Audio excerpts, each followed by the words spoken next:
Okay, test. Hello? It messed with my settings, gang. Yeah, can you hear me now? Am I audible? Um, I hope so. It messed with my settings, gang. I go away for a week and OBS fucks up everything. Okay, I had to adjust the camera angle and things. It just fucking with me. Okay, I don't appreciate it. I don't like it. I don't know why it did that, but it did it, and now I'm frustrated. Gang, welcome back. It's been so long. It's been so long. Um, we'll get into it. I just wanted to give a chance for everyone to kind of get here, and I know it's a Sunday. I normally don't stream on Sundays, but it's been too long. Okay, I had a wonderful vacation. Oh, mostly wonderful. Um, I enjoyed it mostly. It was relaxing. I got to see my family. That was beautiful, right? Um, yeah. Problem with family is best in short doses. Let's just say that, okay? Best in short doses. Um, anything cool happen while I was gone? Anything exciting? Anything weird? That's a rhetorical question. Wolf of Mandalore, nice to see you. Who else has joined us? Silver in Hand. Ayo, Jeff Lewis. Hello, Levi. Always a pleasure. Always a pleasure. We got a lot to cover today. Um, Mostly, gang, I wanted to talk and I want to focus today on that that disastrous press conference with Zelenskyy, Trump, and Vance. Um, I don't think there's any other word for it than disastrous. I think that's the best descriptor. We're gonna go through it. We're gonna watch some of it. We're gonna talk about it, and I'm asking people, please, if you want me to cover a specific portion of the presser, send me a timestamp, and I can cover that portion for you, right? Because there's a lot to go through, and I want to talk about the responses as well. From yeah, just pretty much everyone. Let me see what I got. Again, they messed with my settings. Psychonaut, nice to see you. Jeff Lewis, do you come from a family of wizards, Wick? Well, we are enchanting. So a little bit. I have magic in my blood. Okay, magic in my blood. Okay. Let me get to it again. This has been something that. Hold on. My settings are all screwed up, so bear with me. It's going to be a bit of a shit show today, but that's okay. It's going to be much less of a shit show than the Zelenskyy meeting, okay? The Zelenskyy Trump meeting. Gang, I watched it live. I saw it at the time. I was talking with my my family and we watched news, right? So my mom and dad, we were watching it, and it was like a Wick panel, gang. It went off the rails.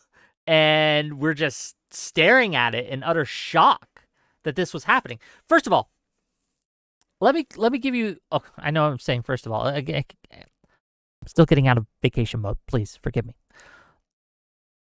I don't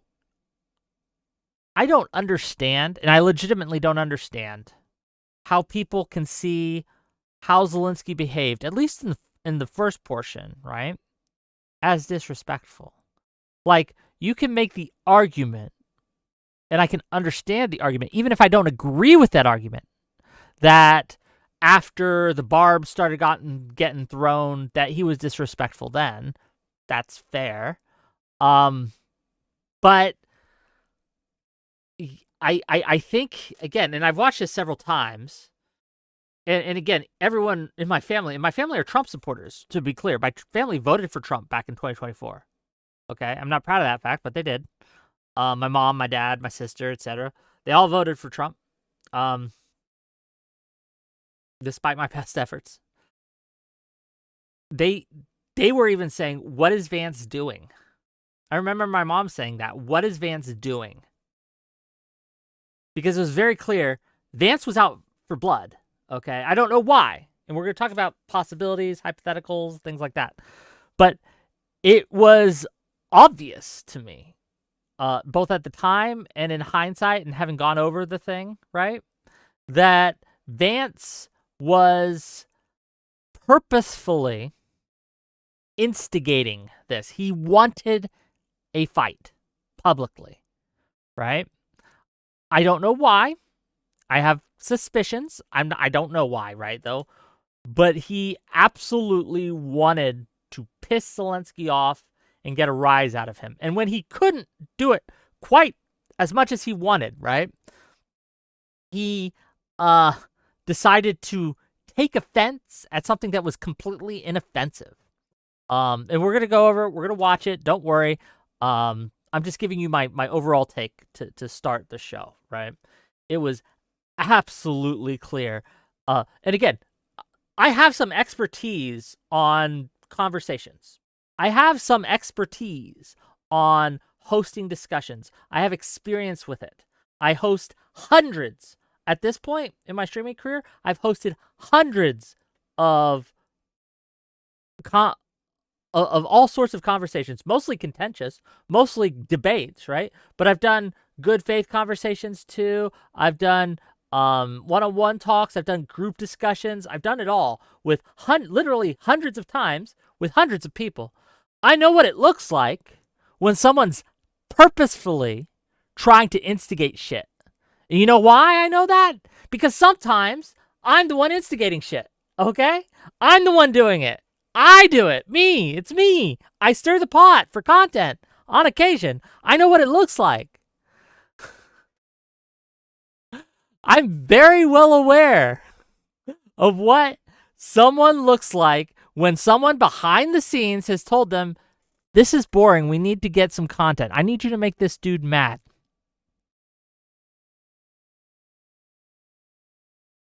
I need you to piss this dude off. This is boring. I need you to say something to stir some shit, okay? I also know what an ambush looks like, right? Because I've been involved in ambushes. I've had people ambush me. I've had people ambush my guests before, unbeknownst to me. I've seen this happen over and over again, right? They purposely come in to try to get a rise out of someone, or they misinterpret on purpose what has been said in order to take it in the worst face way possible and start a fight. Brandon S101 says, got a clip farm? Yes. It's a very common tactic amongst people who engage in these types of conversations across the board, right? It's very effective. You try to farm for that clippable moment that goes viral, that you can get all sorts of attention, clicks, views, right? That makes your opponent look weak and you look strong. And it's not an accident. This doesn't happen on accident. These things are happened because they plan on it happening. They prepare for it happening. They set the ground for it happening. Now, I don't know, right? I don't know if Trump was in on it or not. I suspect probably, but I don't know, right? Trump was poking, but Trump always pokes, okay? He didn't act any differently, right? It wasn't anything new from Trump. I don't know. I just don't have enough information to say on that, right? Like, because he was mostly responding to what Vance was happening between Vance and Zelenskyy. And that kind of set him off too, right? But I think that was utterly predictable, and I think that played into Vance's calculation of what he said and how he said it, right? But there's a lot of evidence for this, and I want to go through it. Like, in the first piece of evidence I would give you, that this was a purposeful thing, okay? Not an accident, not unintentional. The first piece of evidence I'd give you is the length of time that the presser ran for. 40-something minutes? That's unusual. The fact Vance was there, also unusual. Okay? These are not normally how these things are held. Okay? Running Joke says, did you see the part Zelenskyy asked Vance a question? Yes, we're going to go through it. Again, if you guys have specific points you want me to have timestamps, right, that you want me to cover, send them to me, and we'll cover it. We'll go over it, right? But this was, after this, and I hate to say this, right? I don't know if Zelenskyy should come back. I don't think he can trust a word Trump and Vance say. I don't know about Trump, right? Because there's some evidence either way with Trump, right? Like, because Trump loves a deal. He'd love to kind of like be the guy who gets the peace prize for making the peace and things like that. But Vance has for years said he doesn't give a fuck about Ukraine and doesn't want to fund them at all. No aid, zero aid to Ukraine. He's made that a public policy position of his. This isn't surprising. This isn't new. So if we view it through that lens, it makes all the sense in the world that Vance would try to torpedo this deal, right? Let's talk about the deal for a minute. I don't think the deal's a good deal, right? I don't think Zelenskyy should sign it. I don't think it gives him what he needs, right? What does this deal do? Let's talk about the mineral deal. What does this deal do? Okay. The deal is for mineral rights to rare earth minerals that are controlled by Ukraine.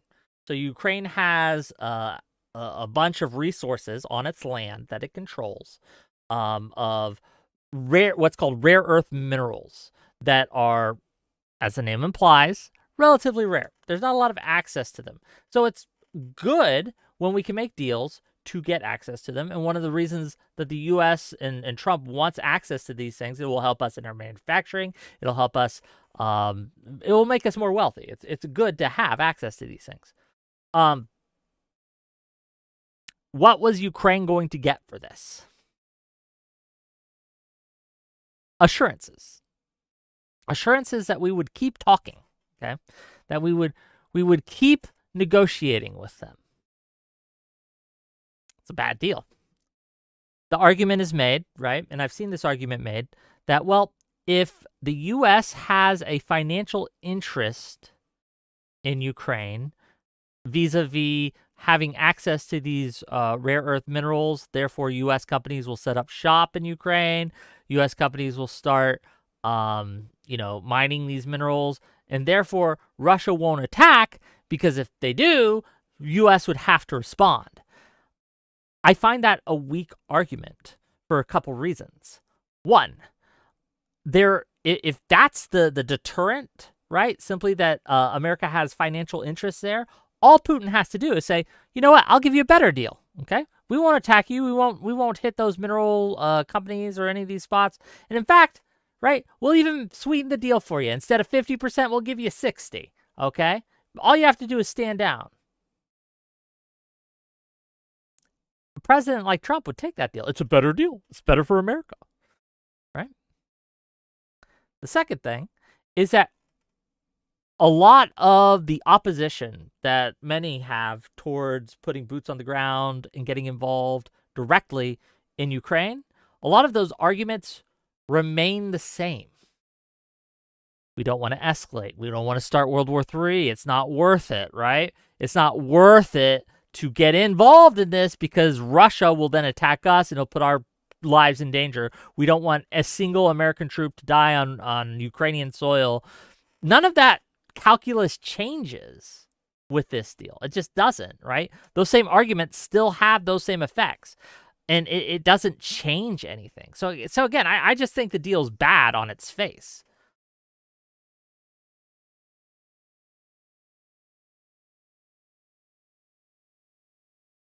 It needs something that has actually got teeth to it. And during the press conference, during the presser, Trump was asked a very interesting question, and I think a lot of people have glossed over it. But I want to highlight it, right? I want to highlight this question and his answer because I think it's important. Because I think it also shows why this deal is a non-starter for the Ukrainian people and a non-starter for Zelenskyy. It won't bring peace. One of the reporters, I'm not sure who, asked a very simple question. He asked, what happens if Russia breaks the agreement?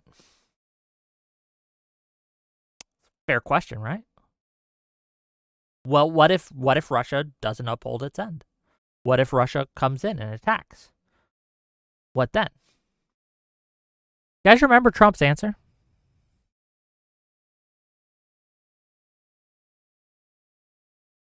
Do you remember his answer? Do you remember what he said?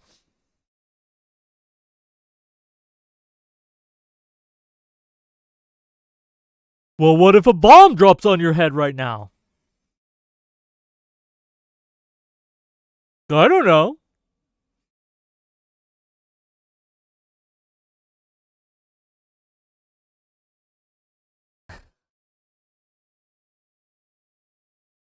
How is Zelenskyy and Ukraine supposed to have any faith that the U.S. is going to uphold its end of the agreement and protect Ukraine if Trump cannot publicly answer a very simple and pertinent question? He doesn't have to go into great detail. He doesn't have to give a troop alignment and things. All he'd had to say was, if Russia breaks the agreement, we will make sure they pay a price. If Russia breaks the agreement, we will hold them to account. What does that mean? It means we are open to a whole host of possibilities. We'll work that out in the details, right? Trump gave the worst possible answer I have ever heard to that question. I don't know. It's just a hypothetical. Like, we shouldn't even entertain it. What it does is it signals that he's not serious about engaging in protecting Ukraine whatsoever, right? What if Ukraine, like, these things need to be on the public record. Russia, its citizens, the U.S. and its citizens, Ukraine and its citizens, all the parties involved need to know what happens if Russia or Ukraine break the agreement. What's the teeth to this? What are the consequences for breaking the agreement? And the fact that Trump didn't have an answer to that Trump didn't fucking know, is a problem. It shows, I'm not sure if it's unseriousness or incompetence here.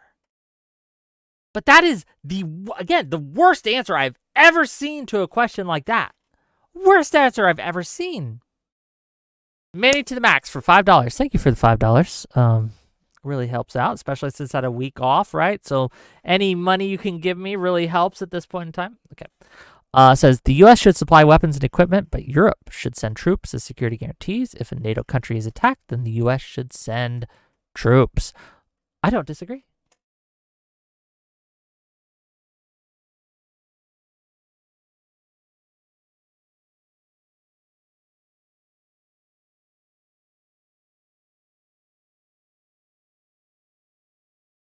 So there has been scuttlebutt around this deal for a while, right? One of the rumors, and it is just a rumor, but it seems to be true based on the behaviors of all involved, right? Is that Ukraine was reluctant to sign the deal because there were no strict security guarantees, right? What that means is, that's part of the rumor, right? What does that mean? We're not sure. Is that NATO membership? I don't know. Is that boots on the ground from American forces? I'm not sure, right? But that is something that Zelenskyy has said several times that he needs, is security guarantees. And the reason he's been reluctant to sign this deal, right, as is because there are none. There are none. He is willing to pay for it, right? And that would be the payment, right? It would be half their rare earth minerals, access to it,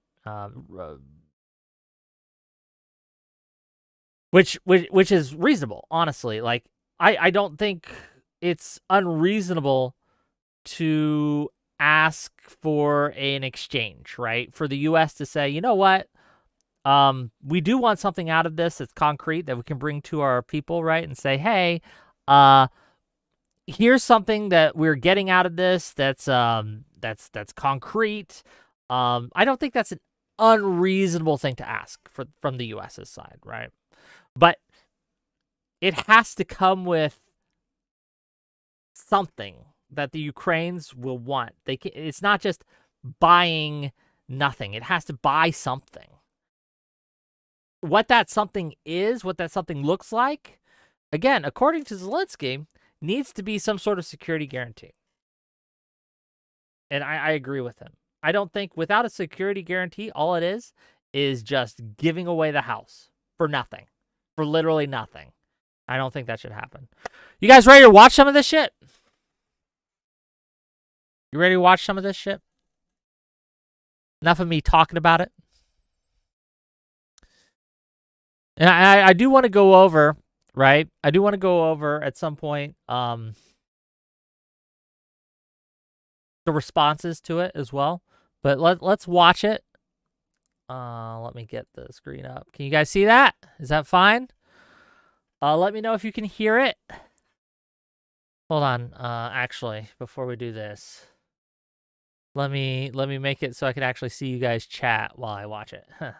And that doesn't come up on screen. So give me 1 second, please, while I arrange things.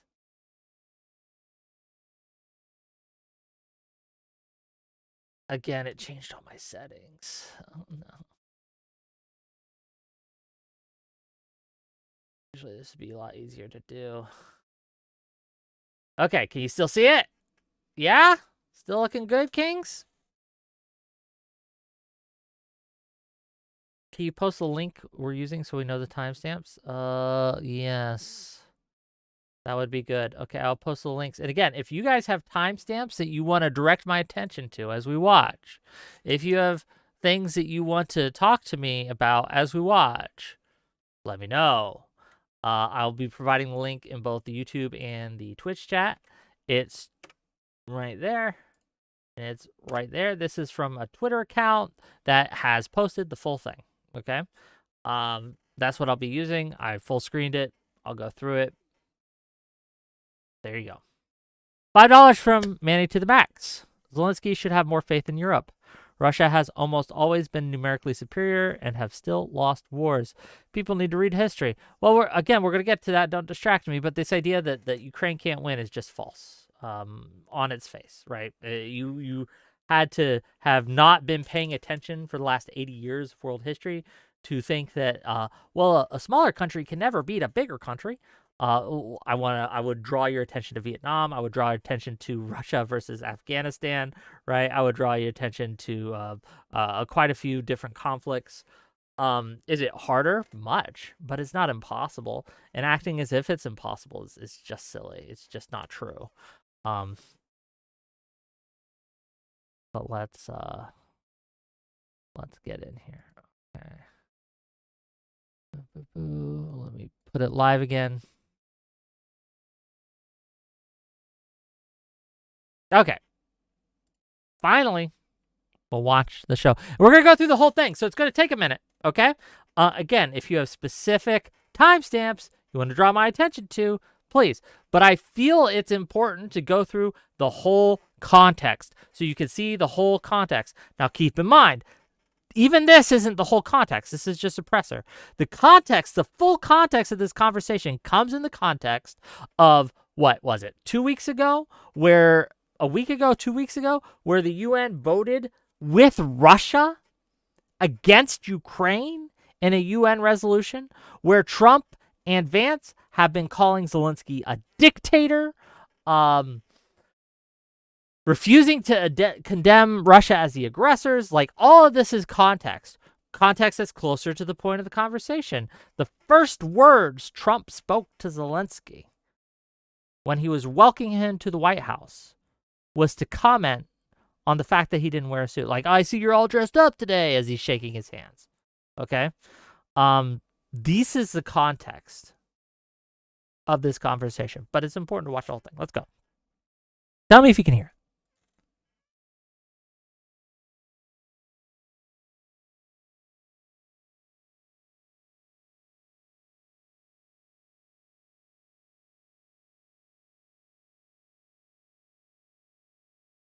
Can you guys not hear it? Oh no. Like I said, they changed my settings. Let's look.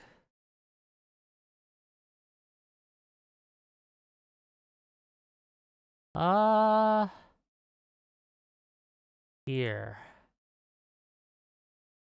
What about now? Countries, I think, for the world, actually. Can you hear it? Both countries. And we have something that is a very fair deal. And we look forward to getting in and digging and working and getting some of the rare earth. But it means we're going to be inside, and it's... I don't know how to turn it up. Hold on. It's a big commitment from the United States, and we appreciate working with you very much. And we will continue to do that. We have had some very good discussions with Russia. I spoke with President Putin, and we're going to try and bring this to a close. It's something that you want, Better and or that he worse? wants. We have to negotiate a deal, but we've started the confines of a deal, and I think something can happen. Is it good now? Can you hear it? The big thing is the number of again, it's pretty boring soldiers for the first mostly at this point, but soldiers 20 being to killed. 30 We're minutes. losing thousands of soldiers on both sides. We're losing a lot of soldiers, and we want to see it stop.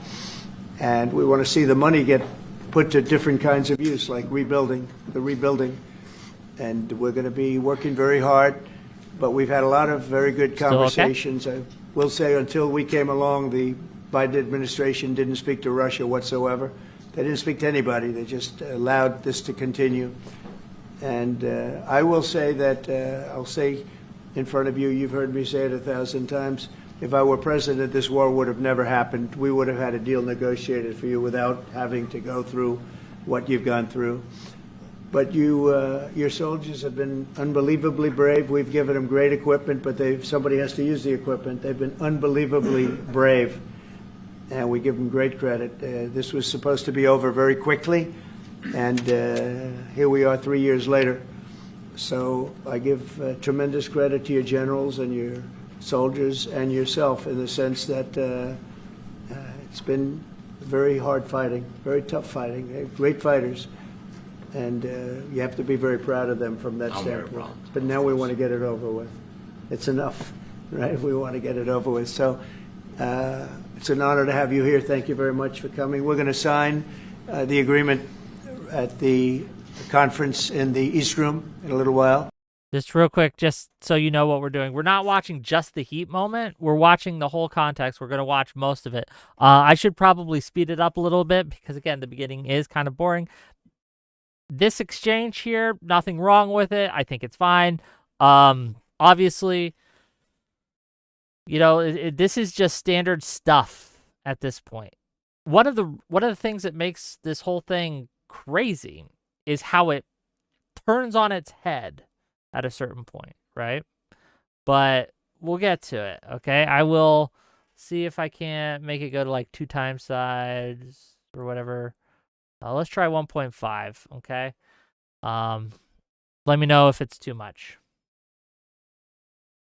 Right after lunch, and we'll be having lunch together. We're also discussing some other things, and we appreciate everybody being here. It's somewhat of an exciting moment, but the really exciting moment is when they stop the shooting and we end up with a deal. And I think we're fairly close to getting that, and an honor to have you. And please, if you'd like to say something. No, thanks so much. Well, Gelatinous Rube, how is thee already being ungrateful? He just said, in case you missed it, thank you very much. So that's the first thanks. Keep in mind, let's keep track of these thanks because this will come into play later. Spoiler alert. The first thing Zelenskyy said is thank you very much. Okay. first thing. But explain, Mr. Rube, how this is ungrateful already. I am really, really curious. Body language, huffing and shrugging? Lack of enthusiasm? No, you're just trolling me. Okay. I don't know if maybe he's tired, right? From, leading a war effort.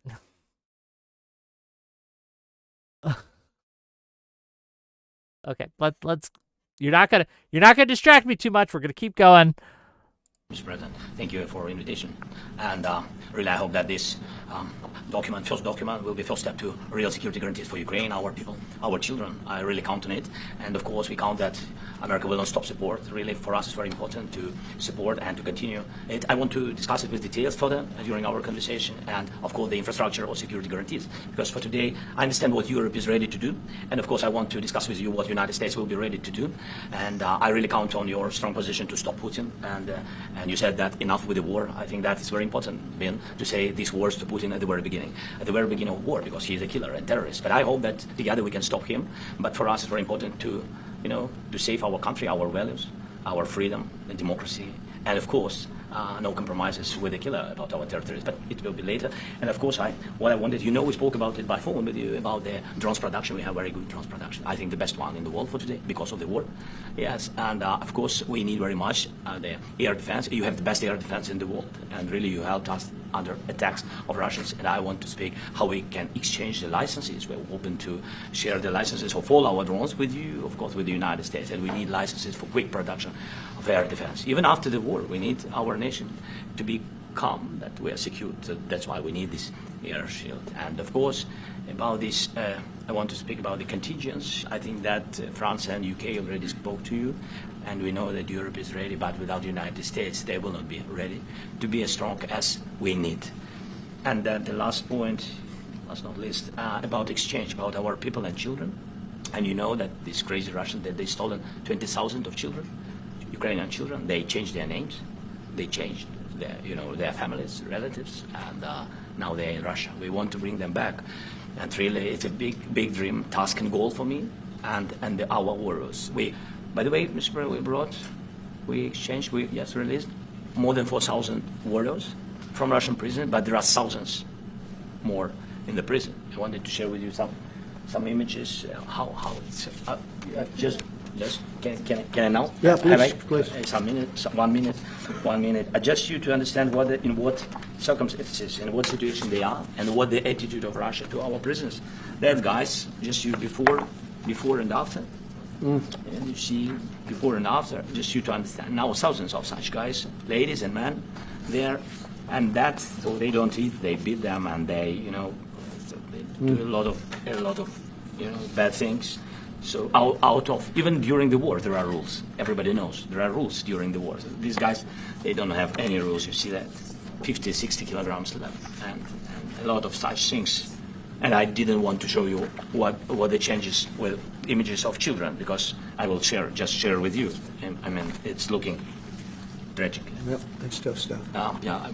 Yeah, not again. All that's happening is normal so far, right? Everyone's kind of given their position. They're saying this is what we want from the deal. They're saying this is the good thing. This is why this deal is important, blah, blah, blah. Nothing out the box quite yet, right? It's pretty standard practice. Everything's going fine at this point. Trump's being gracious enough, looking at the pictures. Zelensky's making his case and making his points. Nothing's happening, right? Pretty standard stuff. $5 from Alarian, or I'm sorry, €5. Ukrainian here. Another reason I think it was an ambush is that there somehow was Russian state media in the White House before someone noticed. That did happen, to be clear, so thank you for the $5. There was a Russian state media that was able to sneak in. It was caught. I don't think they were able to stay in. I think once they got caught, they got kicked out.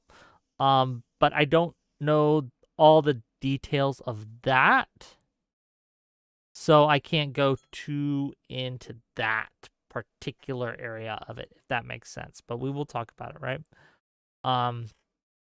But yeah, so far, all good. Easy stuff. Let's keep going. Again, bear with me. I think it's important to get the whole context. I think it's important for you to see the whole thing. So that's why we're doing the whole thing. And I know it's boring for the first bit, but we're going to talk. Wanted very much to give you, and you see it. Yeah. This is pastor, by the way. They stolen pastors because it's not Russian church. They stolen pastors and moved pastors to the prison. We, at the end of last year, we brought 3 pastors, and we could exchange them. And this is pastor, you see. Yeah, that's tough. Yeah, so I mean, this I wanted to show you, and this. So thank you very much. We want to get that ended, right? Yeah. Second, yeah, of course, okay, of course. hold on. So hold on. Second time he's thanked him. Okay, again, we're keeping track of this for a reason. Spoiler alert, keep a track of this for a reason. Second thanks. The second thanks. Okay, let's keep going. I think we will. I think we will. And We have to, of course.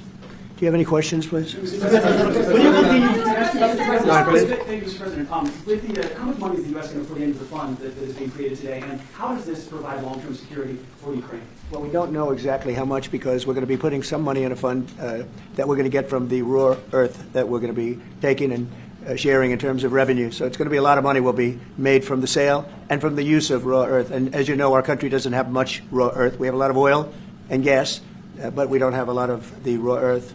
He means rare earth, kings and queens, okay? He means to say rare earth minerals. I don't know why he calls it raw earth, but there. And what we do have is protected by the environmentalists, but that can be unprotected. But still, it's not very much. They have among the best in the world in terms of raw earth. So we're going to be using that, using it for all of the things we do, including AI and including weapons and the military, and it's really going to very much satisfy our needs. So it's something that just worked out really well. We have a lot of oil, and we have a lot of gas, we have a lot, but we don't have raw earth. So this has just about every component of the raw earth that we need for computers, for all of the things we do. This puts us in great shape. And long-term security for Ukraine. How does this provide? I think they're going to have great luck. I think once we make the agreement, that's going to be 95% of it. They're not going to go back to fighting. I've spoken with President Putin, and I feel very strong. I've known him for a long time, and I feel very strongly that they're very serious about it, and we'll make a deal. And when the deal is made, I don't think we talk about security. Everyone's talking about the other day. All they talked about was security. I said, let me make the deal first. I have to make the deal first. I don't worry about security right now. We have to have a deal because right now, last week, 2,000 soldiers died on both sides. The deal is for security, right? Why else would the deal be being made unless there was security, okay? Part of a peace deal, any kind of serious peace deal, if you're serious about peace, right? Parts of that process is laying out how can we keep this peace, okay? What are the enforcement mechanisms in place to ensure that no parties involved break this deal, okay? So to act as if you have to get the deal done before you talk security, that's something I do if I'm trying to trick someone, okay, right? I'll tell you what you're getting after you give me the money, okay? You can't really look at the product. You can't drive the car, money first, and then I'll let you see, okay? I'm doing that because I'm trying to fuck with someone, right? That's why I would be doing that, okay? This isn't something that sparks trust in what Trump is doing, okay? So it isn't something that should make you confident that you're actually going to get a peace deal because he's not talking about security guarantees, right? He says it, not me, that he wants to get the deal first before they talk security. And that's the absolute opposite of how this should be going. But let's keep going. 2,000, and they're losing 1,000, 2,000, 3,000 a week. So as we sit here and we talk, people are getting shot and dying on the battlefield. And, they're not American soldiers, but they're Russian soldiers and they're Ukrainian soldiers, and we want to be able to stop it. And we want to be able also to spend money on other things. We don't want to, this is a tremendous amount of money, and what the Biden administration did was terrible. They were giving money, but he had no security on the money. Europe, as you know, gave much less money, but they had security. It was in the form of a loan. They get their money back, and we didn't. And now, at least we're protected because the American taxpayer has to be protected.